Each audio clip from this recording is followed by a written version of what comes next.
Yeah, so the challenge is here, trying to cover all these things. A lot of history involved, um, a lot of different views and opinions within people around the world, even in the United States. So it's not a simple topic, and it's even a touchy topic. So but we'll attempt to cover it. So I was on my way home from Turkey actually when Israel invaded. Um, Israel was invaded from Gaza by the Hamas terrorists. And they had carefully planned this. They say that it had been planned for over a year. They just kept it really on the down low. They didn't let other terrorist organizations know about it. They just kept it within themselves. They were using some form of communication that was either low tech or high tech, but it wasn't the tech that they were expecting. And so they were keeping this really secret. They carefully planned it, and the aim was not to gain any land that they had lost or to resettle or drive out. It was to go in and kill and maim and do as much mayhem as possible. And in the most barbaric way they could think of. Many were shot in the streets.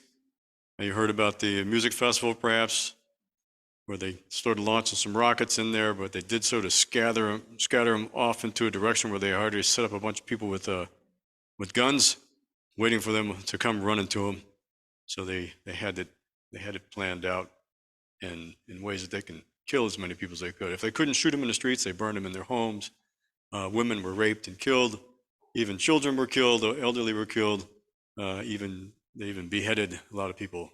The awful truth is that. So I have a verse to start off with. It's Psalms 83, 1 through 8.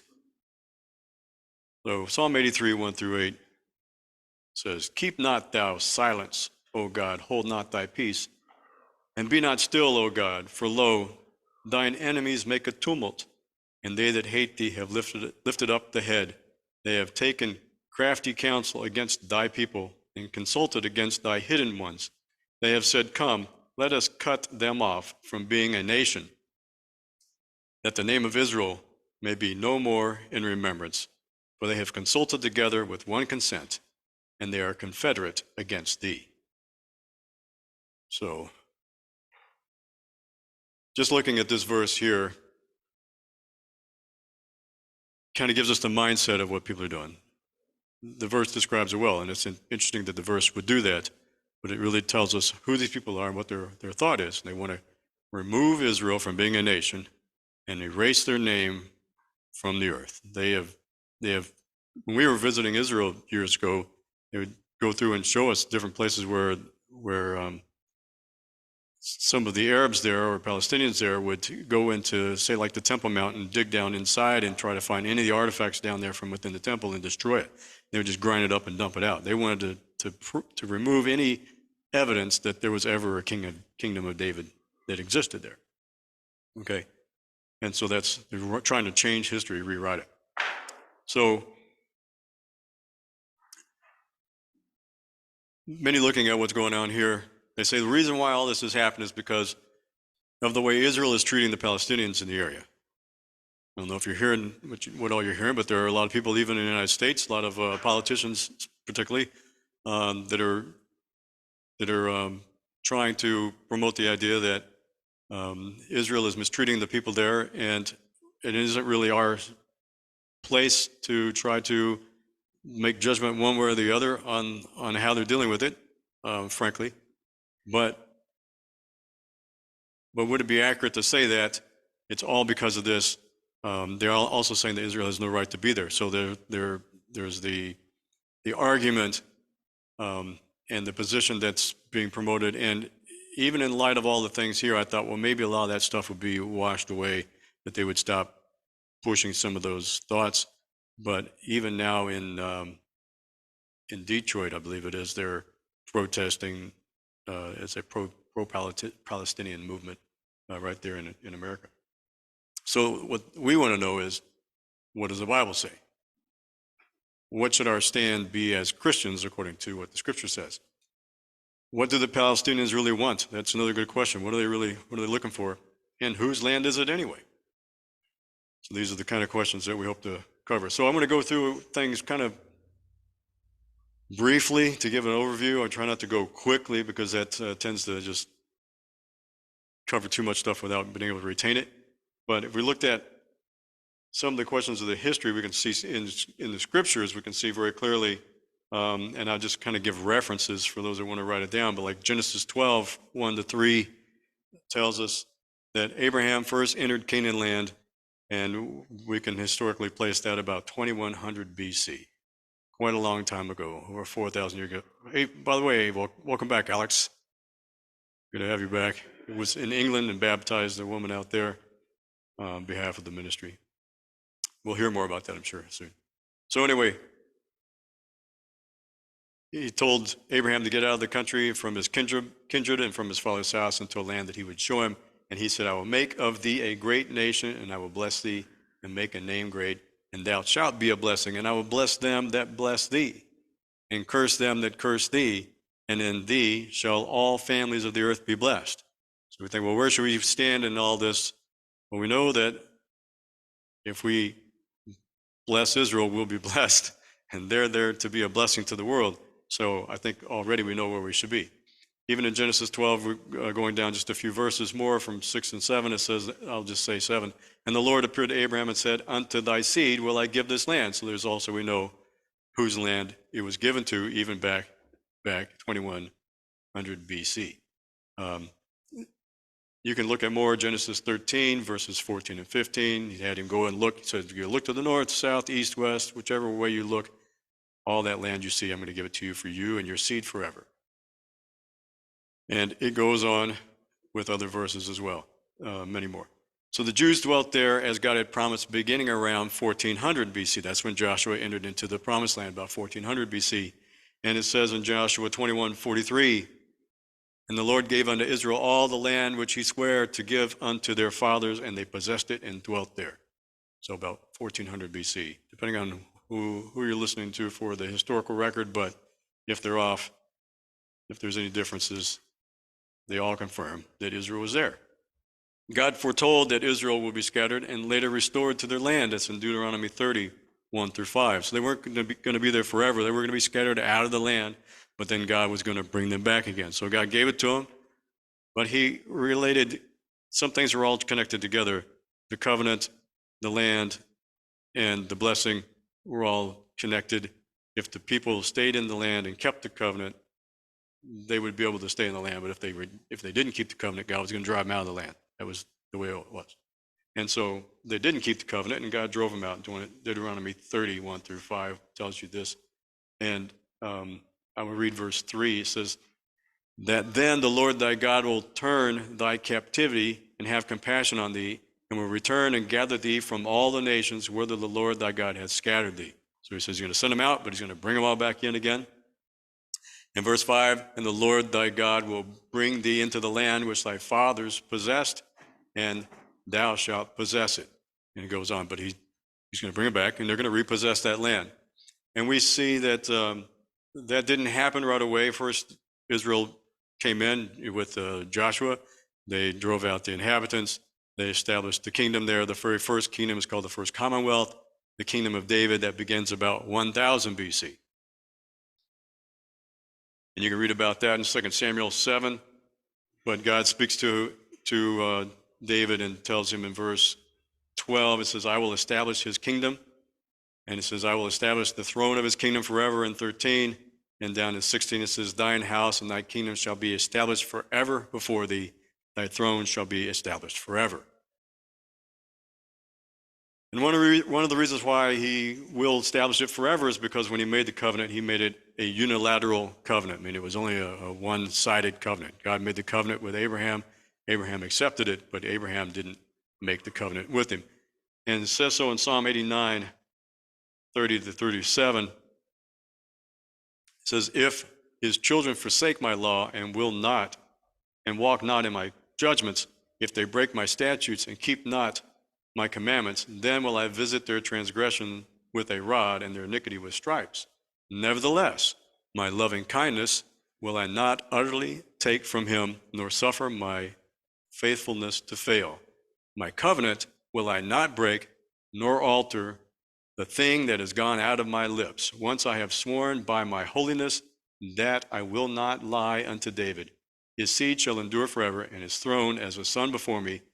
It shall be established forever as the moon and as a faithful witness in heaven, Selah.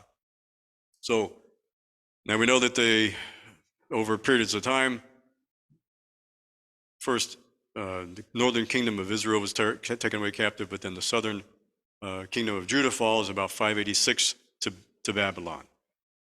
Jerusalem and the temple are destroyed, and the Jews are deported to Babylon. But 538, the Edict of Cyrus, king of Babylon, allows the Jews to return to their land, and there's a lot of details in Ezra and in other places that you can go through and read about that.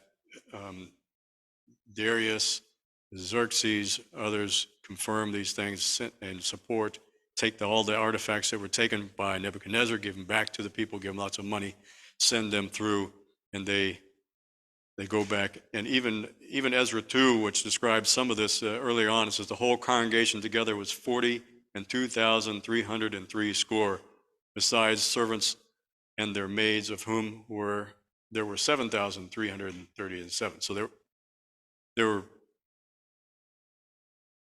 43,000 people that basically went back in that first, to reestablish that. And that second temple was completed in 516 BC. Now the reign is ruled by the Egyptian Ptolemies, I guess you would have you pronounce it Ptolemies, got a PT in there. So you know that Alexander the Great came through and conquered a lot of the land, and then he died suddenly at about 32, and his generals took over. And when his generals took over, they took over different areas, and so at different ones at different times. The Egyptian area was ruled by Ptolemies and Seleucid, the Syrian area, but they all had some role in governing over Israel at certain times. So Egyptian Ptolemies, Syrian Seleucids, then the Maccabeans, which were Jewish, and then Rome. For the next 400 years, all these things took place. 164 BC, the second commonwealth is established, called the Kingdom of Judah. That was during the Maccabean revolt against Greece. The temple is rededicated, and Hanukkah is established. That's where we get the story of Hanukkah, was when that took place. So then Judah is self-ruled until 63 BC. So from 164 to 63, they self-ruled when Pompey conquers Jerusalem for Rome. And this is the era we kind of know mostly by reading the New Testament. We think about this scenario. Christ is born, his ministry, so forth. It says one stone will not be left upon another, and died, buried, resurrection. He ascends to heaven. Then comes 70 AD, and Rome destroys the temple. And at that time, he changes the name of the land of Israel to Palestina. He creates this name, or maybe he's referring to something in the old, maybe to the Philistines or whatever he's coming up from, but he's deliberately changing the name from Israel to some other name to get rid of the name, to insult the Jews and to erase their name. And that's what he does. And now Palestina, we call Palestine today, it changes hands from the pagan Romans to the Byzantines, which are the Christian Romans after Constantine converts Rome to Christianity. Then it goes to the Caliphate, then to the Crusaders, then to the Mamluks, whoever they are, I'm not quite sure, but they're in history too. Then you got the Ottomans, okay? A lot of people going, changing hands. Israel, you think, well, this is New Testament now, so what do we care? It's not the church, it's not the New Testament. Well, something to note is Israel is not the church, but the church is also not Israel. The two things are different. Some people think, well, the church has now become Israel. It's like we've taken the place of. The church hasn't taken the place of. The promises of God that we read, God says, I've established it. What's come out of my lips, I will not change. My covenant I've established forever. And it's confirmed in the New Testament. Actually, our Muslim tour guide asked me what I thought of Israel, and I said, well, the Bible says they're God's people, and Paul confirms it in the New Testament. And I mentioned some of these verses that I'm sharing with you. And conversation didn't last a whole lot longer, but, you got to say what you got to say. So Romans 9, 6 through 8 says, not as though the word of God had taken none effect, for they are not all Israel which are of Israel. We'd say, well, see, they're not all of Israel. We're talking about a new spiritual Israel, right? Neither because they are the seed of Abraham are they all children, but in Isaac shall thy seed be called. That is, they which are the children of the flesh, these are not the children of God, but the children of the promise are counted for the seed. So you'd think, well, okay, well then the church is now new Israel.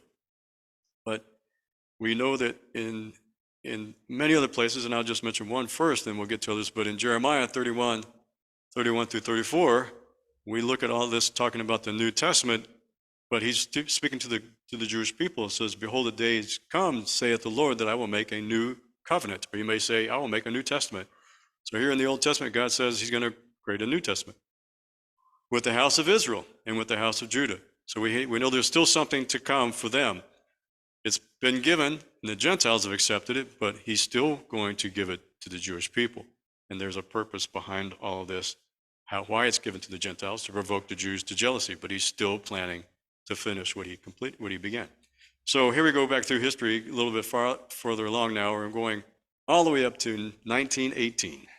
Fast forward from 70 AD. 1918 AD, Great Britain takes control of the region of Israel after the collapse of the Ottoman Empire at the end of World War I. Okay, so they pretty much were running the show there. You remember Ezekiel 37, 38, can these bones live? That whole story, can these bones live? And you look and the bones start to put sinew and muscle and flesh and so forth, and they rise up. It was all prophetic about how God's people that were gone and basically lost and scattered, how God's going to bring them all back and give them life again. And this is what is about to be fulfilled. Isaiah 66, 8 through 10 says something very similar. It says, who hath heard such a thing? Who hath seen such a thing? Shall the earth be made to bring forth in one day, or shall a nation be born at once? For as soon as Zion travailed, she brought forth her children. So I bring to the birth and not cause, shall I bring to the birth and not cause to bring forth, saith the Lord? Shall I cause to bring forth and shut the womb, saith thy God? Rejoice ye with Jerusalem and be glad with her, all ye that love her. Rejoice for joy with her, all ye that mourn for her. So he's telling us to rejoice with Jerusalem because Israel has been reborn. It became a nation in one day. And that's what happened here, and we'll get to some of the further details of this, but just in one day, it is declared. Zionism is another term that I think is being mislabeled a little bit. Zionism is simply the belief that the Jews should have their own state. That's really what Zionism is. A lot of people have kind of miscast that as to be something else, like some kind of a zealot kind of movement, but it's simply the belief that Israelites, they should have their own state. And that movement started to grow a little bit more after World War I, and inspired many Jews to return to their homeland. When they went there, they found the old, what they call a yishuv, which are the Jews who never left. There were still some still remaining. Of course, there are many other Arabs, particularly from the former Ottoman Empire and so forth. So you had this hodgepodge of people there in that area. So from 1936 to 1939, the Arabs rebelled against Great Britain and the Jews. So like I said, Great Britain was kind of controlling that area since World War I, and here, 36 to 39, there's an ongoing conflict there. So Great Britain forms the Peel Commission to investigate what's going on there, to kind of study it and see what can be done, and they conclude that the Jews and the Arabs both need their own state. That was their conclusion. We're just going to have to separate these people, give them their own state, and so that was the first two-state solution proposed, in which the Arabs actually were going to be given 80% of the land, and the Jews the remaining 20%, and the Jews agreed to it, but the Arabs did not. Okay, so you're saying, what's the goal? What's the mission of the Palestinians in there? Do they want their own country? Do they want their own state? Or we'd say country. Do they want their own state, or is that not what their goal is? We look at of course, there were several times when they were offered their own state, and they said, no, we don't want our own state.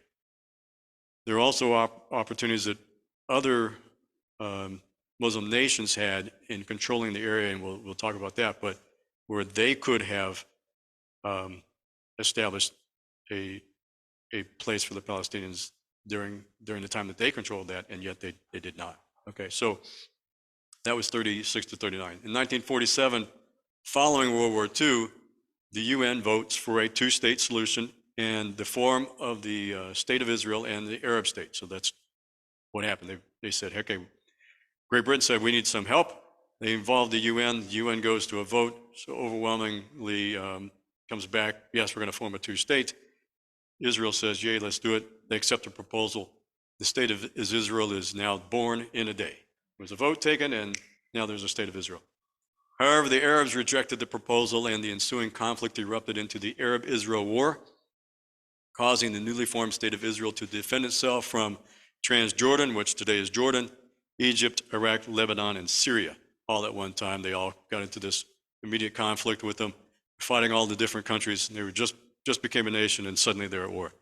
Nonetheless, Israel came out victorious in that. And so, read back at Psalm 83, which I read at the very beginning, and it says, let us cut them off from being a nation, that the name of Israel be no more in remembrance. That was their goal. You read a little bit further on down, it says, the tabernacles of Edom and the Ishmaelites of Moab and the Hagarites. And we know that Edom and Ammon are Jordan. Ishmael was the ancestor of Muhammad. The Ishmaelites were a nomadic tribe that occupied the region of Saudi Arabia. And so it's naming some of these people specifically that were in that war as soon as Israel became the nation. 1948 to 49 was that Arab-Israel War. And by the war's end, Israel included in its borders Jerusalem and other additional territory it had captured from the war. So it was given the certain spot, which was a very small percentage. It was like 20% of the whole area. But then all those surrounding nations attacked them. They came out victorious and claimed more territory from their victory. Transjordan, though, or like I say, we could call it Jordan today, occupied the West Bank. The majority of the land designated for an Arab state. So that land that was supposed to be set aside for the Arab state, that the Arabs said, no, we don't agree to it. The Palestinians said, no, we don't agree to it. Jordan now occupied it initially. Well, they occupied it after the war. Israel got more of the stuff than what was proposed to them, but Jordan still ended up with that West Bank area, and nothing was done to take in the Palestinians, give them homeland, whatever. Still wasn't there to establish those people. It wasn't used for that. Instead, all of these wars that kept taking place kept driving out the Palestinian population and displacing them. In 1967, we had what they called the Six-Day War. There was an alliance between Egypt, Jordan, and Iraq. It had formed, and there was some troop movement, and then they began to blockade against Israel, and so Israel countered with a preemptive strike. And in the Six-Day War, Israel actually struck first because they were already making their leagues, they were already moving their troops, they were already blockading against Israel, and Israel said, what else are we going to do? So they attacked first. Jordan and Syria then joined the attack. So we had Egypt, Jordan, Iraq. Iraq, I don't think actually ended up fighting with them, but it was the attack of Israel was on the Egyptian side against their airstrip and just destroyed their air fleet before it got the chance to take off. But then Jordan attacked from the west, Syria then attacked. And so all three nations, though, were soundly defeated by the Israelis. And so Israel then occupied all of the West Bank and the Gaza Strips. They basically owned back to everything that you might see on the biblical map. But they even then gained the Sinai Peninsula, which is a big, vast area going down toward Egypt. And in 1973, they called the Yom Kippur War. Egypt and Syria attacked Israel in the Sinai Peninsula and the Golan Heights, and Israel was victorious again. So you see in each of these cases, right, it's like, who was there? Why did they gain the land? It was like they're given a nation, they get attacked. They get attacked, they gain a little bit more land. They get attacked again, they get a little more land, they keep getting attacked. They're keeping their own or gaining. So they weren't going out and beginning wars and driving out the people and so forth, as is often stated. I actually went to a UN site and started to look at some of the history of these things, and it was saying, no, Israel was the ones that, they're the ones that attacked, and they're the ones that were driving out the Palestinians, and they were creating a totally different story than you see in many other places in history. So the UN were the ones that voted for the divided state back at that time, but UN today is quite different. 1979, Israel returned the Sinai Peninsula to Egypt. They said, okay, we're going to give it back to you. And that began the idea, or anchored the idea, I should say, of land for peace. We'll give you land, you give us peace.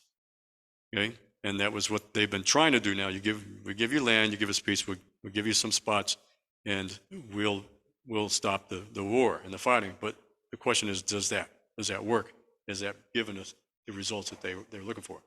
In 2000, the Israeli Prime Minister Ehud Barak and the Palestinian Liberation Organization chair Yasser Arafat discussed a two-state plan in which all of Gaza, East Jerusalem, and 94% of the West Bank goes to the Palestinians. Arafat rejected everything and sent suicide bombers into Israel, killing over 1,000. 2005, Israel left Gaza, just left it. Instead of developing it as a settlement, the Palestinians that were there, instead of developing it, it was made into a terrorist base for launching rockets into Israel and invading into Israel, as we just saw happen. And in 2008, Ehud Olmert, who was the Prime Minister of Israel, offered additional land, and it was rejected. So we see over and over again, and this, I stopped at 2008, but you can see that the efforts that continue to be made, the Abraham Accord and so forth, there's all these different efforts that are being made, and always are coming down to the same thing. Let's make a two-state solution. And Israel's accepted it time and time again, whatever they offer, but the Arabs have not. And so why not? Why wouldn't they accept it?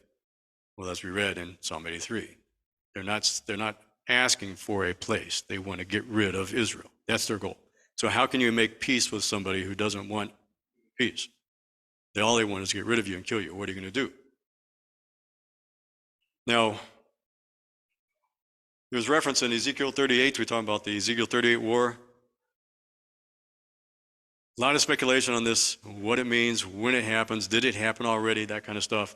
But a lot of people have held for many, many years that it is something that is coming, and it's the one where it mentions, I'm setting my face against Gog and the land of Magog, and it refers to other nations, Persia, Ethiopia, Libya, and others that we may not know so well by name. But it's speaking about this army that's going to be coming down from the north and invading into Israel, how God's going to draw them. He's going to cause them to want to come down and give them some incentive of some sort. And when it happens, other nations are going to see it, but they're not going to be able to intervene, or they won't intervene. And then God's going to come in and step in and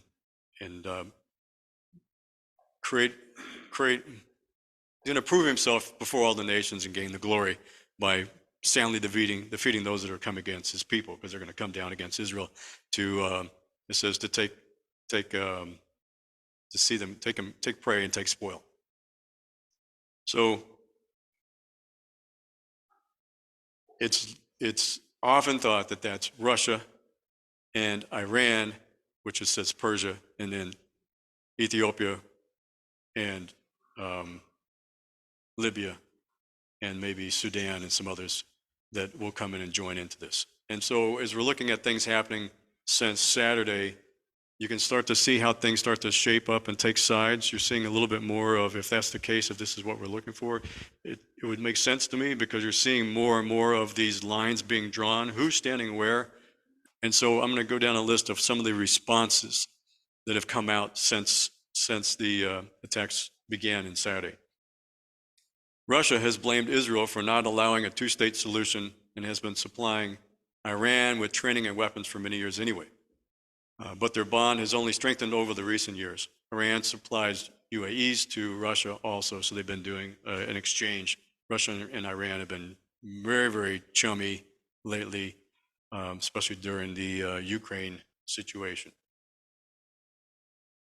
Saudi Arabia also blames Israel for the invasion. Interesting thing about Saudi Arabia is they've been talking peace more with Israel lately, but in this case, they blame Israel for this invasion. it was the Iran's Ayatollah who was saying that Saudi Arabia's efforts is that they're betting on a losing horse to try to make peace with Israel, because they keep blaming that Israel's always the aggressor.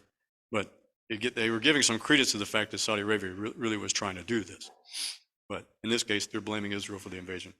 Egypt attempted to send gas to Gaza after Israel cut off their supplies, and so they were trying to supply the enemy, so to speak. And then Israel blew up the trucks that were bringing that in. The Yemeni leader praised the Palestinians for, quote, an unprecedented victory, and they said that they are ready to join the fight, even against America, if they intervene militarily. So we just sent 2 carrier groups over there. So, you think having the southern border open is a good idea? I do not. Rockets were fired into Israel from Iranian proxies in Lebanon. So you have Lebanon, Syria, Iraq, other places where Iran is funding many of the terrorist organizations, even though the terrorist organizations are opposed to each other, because there may be Sunni here and Shia there, but they're fighting with each other. But Iran funds them to keep destabilizing all these countries and to use these proxies in these other nations to launch attacks against Israel and claim anonymity. We didn't do it, Hezbollah did. Okay, we didn't do it, Hamas did. Well, rockets were fired in from Iranian proxies in Lebanon, and we know that's who's sending that in. As things are going further and further, it's getting harder for anybody to hide behind anonymity. It's becoming more and more evident where everybody is. That's kind of the point. So, surprisingly, Black Lives Matter stands in solidarity with the Palestinians. I'm being facetious. Hezbollah takes responsibility for firing the anti-tank missile at an Israeli armored vehicle. The Turkish president, now I just left Turkey, denounces the U.S. for sending a carrier group to Israel and condemns Israel for cutting off water and gas to Gaza. He also tells the Israelis in Turkey that they better leave his country. The commander of the Iraqi military has arrived in Lebanon. You can only imagine what they must be doing there, because now you got commanders from other nations coming down to Lebanon. Of course, we know that's where they have the better access to fire and attack into Israel. The BBC won't call Hamas a terrorist organization. They refuse to call them a terrorist organization, although Great Britain and most of Western Europe does and displays support for Israel. So the BBC and the Great Britain are not in agreement. By the way, Al Jazeera is basically a radio state or a television media entity for Hamas. They're only going to tell you, they're basically helping them out. So if you're wondering, the U.S. is sending 2 carrier groups now. So Turkey says, hey, they shouldn't condemn them for sending 1. Well, they're sending 2. They got the Ford and the Eisenhower, I believe, and they're sending other weapons and funds. Meanwhile, many U.S. politicians continue to push for this 2-state solution. It was just days before the attack started that U.S. released $6 billion to the Iranians. That's not millions, that's $1 billion. And you know what they said is they'll use that for what's it called? Humanitarian aid. But it's just like, well, okay, look, the money that we had in the right pocket for humanitarian aid, we're now going to move to the left pocket. We're going to take the funds, so they're just going to change the pockets and spend the money where they're going to do. So you get all $6 billion, next thing you know, they're attacking Israel. Thank you, United States. But they did that because they were relieving the sanctions that they had against Iran, and the sanctions were related to the nuclear arms and how they were supposed to be following certain regulations and so forth, but they just kept turning a blind eye to what Iran was really doing, and Iran kept enriching uranium way above what they needed for energy, and they were enriching it towards nuclear weapons. And so if they don't have nuclear weapons today, it's certain that they will very, very soon.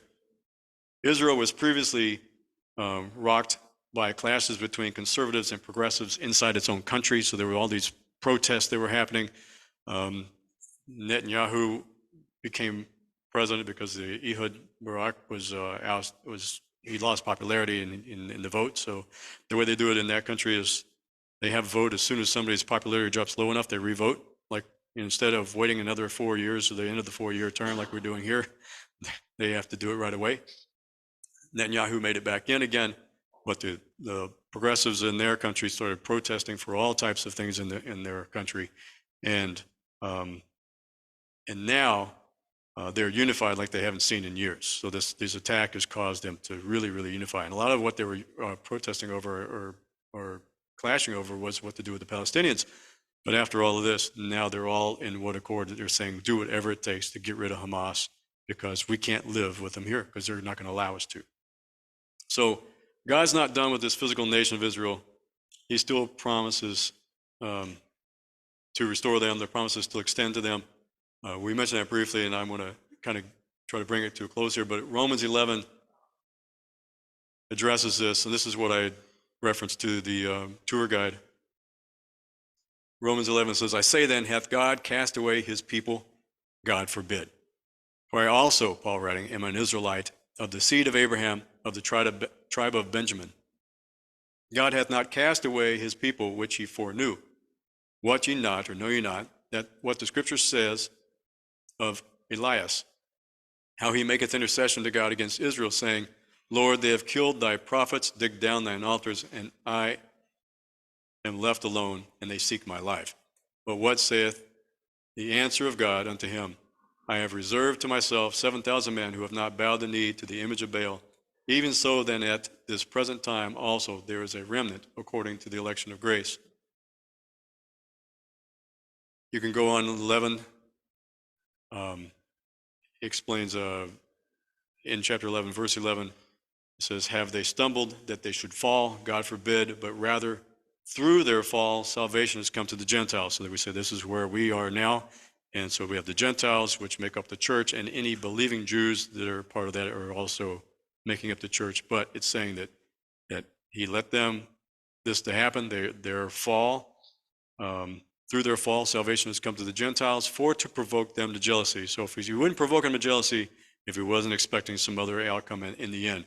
So he says, now if the fall of them be the riches of the world, and the diminishing of them be the riches of the Gentiles, how much more their fullness? So he says, if they fell and that allowed the Gentiles to receive the blessings of God, then how much more is it going to be when the Gentiles receive the blessings of God and then Israel receives the blessings of God, and then how much more than the fullness of God's blessing? And it goes on to 15, for if the casting away of them be the reconciling of the world, what shall the receiving of them be but life from the dead? So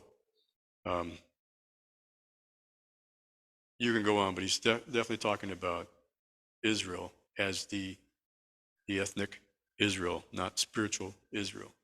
And it goes on down, and it ends with, for the gifts and calling of God without repentance, meaning all the promises. It says actually in 28, but as touching the election, meaning those that were chosen as God, they are beloved for the Father's sake, for the gifts and calling of God without repentance. So God's saying, I'm not going to fall short on any of the promises that I have given. I'm going to fulfill them all. Okay, so Jesus is going to return.